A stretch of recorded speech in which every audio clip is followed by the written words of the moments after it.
Naniniwala ang mga opisyal ng barangay na maaaring pananabutahe ang paglalagay ng lason sa kanilang ilog na nagresulta ng pagkamatay ng mga isda, hipon at iba pang lamang ilog. Ito kasi umano ang unang pagkakataon na may naglagay ng lason sa nasabing ilog na siyang pinagkukunan ng ilang mga residente. Para sa kanila, ang mahigpit nilang pagpapanatili ng kalinisan sa ilog ang posibleng dahilan ng paglalagay ng lason dahil mayroon umanong nagtatangka na magsagawa ng ilegal na pangingisda roon.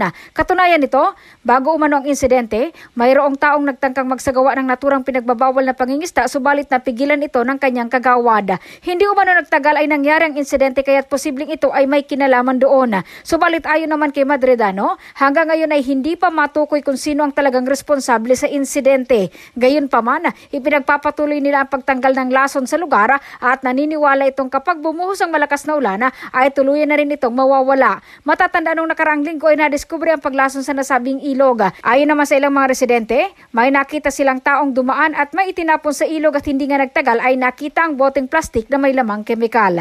Sa ngayon, nagsagawa na rin ng site inspection ang Bureau of Fisheries and Aquatic Resources Albaya at nagbigay na rin sila ng mga pangunang tulong tulad na lamang ng 15,000 mga fingerlings ng tilapia. Yan ang report natin sa inyo ng NutriCleanse Herbal Capsule ni Chan Sexy Chan. Ito si Brigada Julie Rodriguez Biliana in the heart of changing lives ng Brigada Nusa from Philippines, the Music and News Authority.